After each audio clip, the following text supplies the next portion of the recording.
Hello and good evening. My name is Zilla Jagovsky and it is my privilege and pleasure to present to you this evening a national strategy to improve the dietary intake of our Aboriginal and Torres Strait Islanders in rural communities. So statistics show that our Aboriginal and Torres Strait Islanders have 17 years less life expectancy than our non-Indigenous populations. And those living in rural and remote areas actually have poorer health outcomes than those in metropolitan settings. A study done in 2011 showed that 45% of our population lived in rural settings, with 16% of that being made up of our Indigenous population.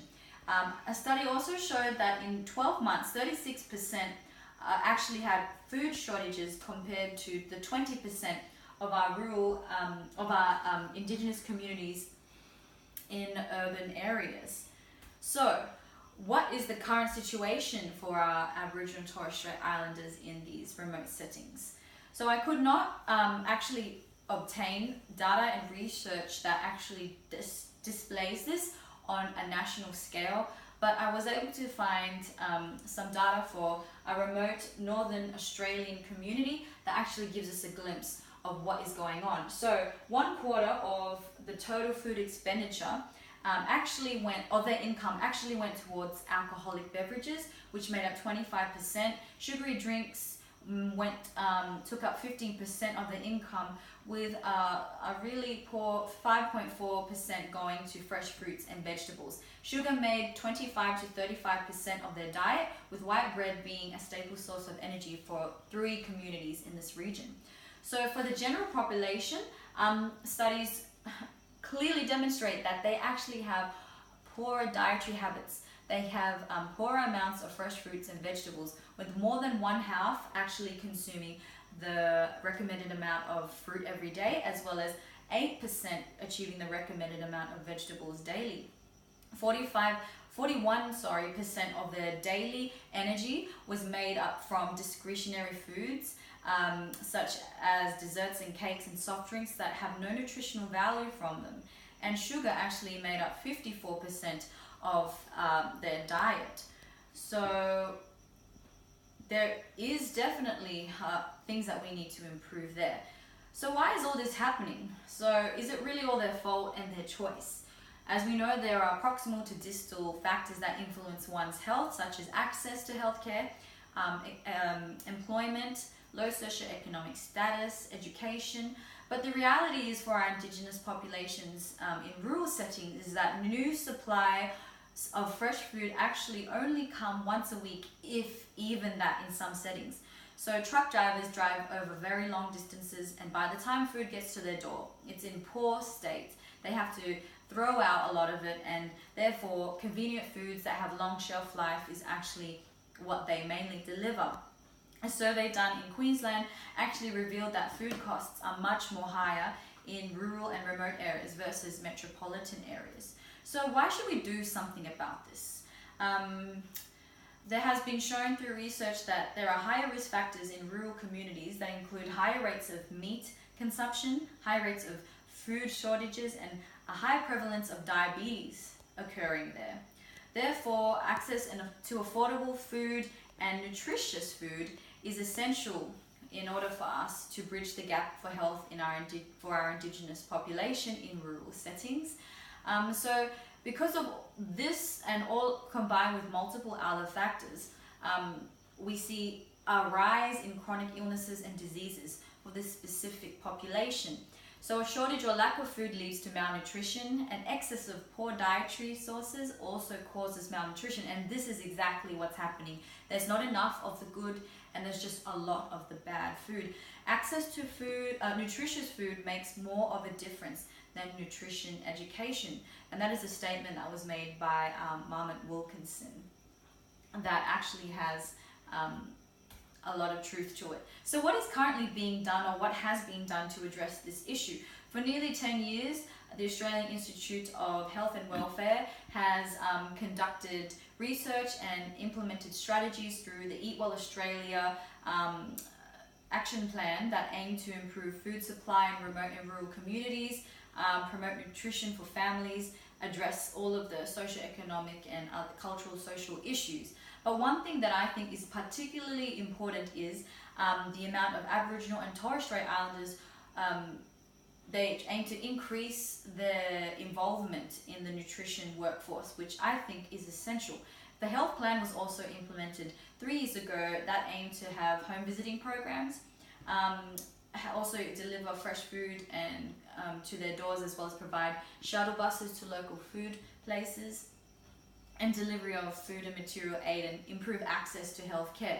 One that we all know very well is the Close the Gap initiative that was made in 2008, that literally was designed to close the gap in indigenous and Torres Strait Islander health by the year 2030. So previous national health strategies in the past have made poor progress in the area of diet and nutrition, and the government is now realizing that they really need to make specific goals to be able to really address this. The current Close the Gap strategy actually has made little mention of food and nutritional issues, so there really is a need for us to engage with community leaders in rural areas. So what next? As we've just discussed, national strategies and policies are vital in order to make change and improve the community's environment and address their specific needs. So what I really want to focus on now is the tobacco control program, which was implemented some years ago, that successfully addressed and prevented the use of tobacco and exposure to cigarettes globally, and that was derived from evidence-based interventions through the core principles referred to as Empower, which monitors behavior, protects people from smoke, offering treatment, warning of harms, enforcing laws, and raising the tobacco tax. So all strategies, I want to emphasize, are totally relevant to addressing this issue and the specific dietary health of our indigenous communities in rural settings, and I want to show you how. So the WHO made the Global Action Plan to address the rise of non-communicable diseases and chronic illnesses globally, and what they've done is they've actually taken the core principles from the successful tobacco control program and shifted it to be able to be applied to address chronic diseases. So my proposal is, why don't we do the same? We know that the socio and cultural needs of our Aboriginal and Torres Strait Islanders in rural settings are very different to non-Indigenous Australians. So successful public health programs are always engaging and always trying to improve the environment and social change for their communities they want to help. So why don't we do the same by applying the Empower strategies? So what strategies can we apply? Monitoring dietary habits, food security and prevention policies through data and research. Why don't we protect them from excessive exposure to poor foods and dietary habits, and improve the production, delivery and storage of fresh fruits and vegetables? And like they have smoke-free zones, why don't we implement junk-free zones in our aisles and make food more available and more affordable? Why don't we continue to offer them help quit bad dietary habits and lifestyle habits, such as smoking, drinking and drug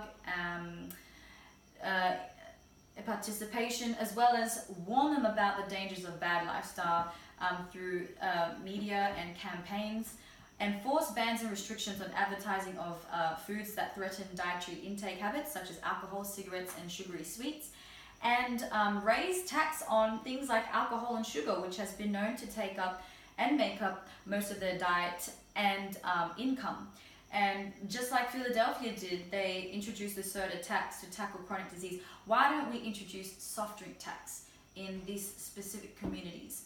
I wanted to conclude on some slogans and focus on the Empower strategies. So in order for us to empower the nation, we really need to start with the key players, our ambassadors, and create some health ambassadors within the Indigenous and Torres Strait Islander communities. By empowering the healthcare professionals to empower the nation, we'll really be able to see change. And we also need to feed our rural. To better one's diet, we better supply it. So I really wanted to say one thing, and if we want to improve the dietary intake for our Aboriginal and Torres Strait Islanders, we need to enable them to have opportunities to make better choices instead of just telling them what to do. And the tobacco control strategy holistically addresses the political, social, and environmental factors that influence one's health. And I believe by adapting these principles, we will be able to improve, reverse, and protect them from chronic diseases through these policies. Thank you so much for listening and for your time.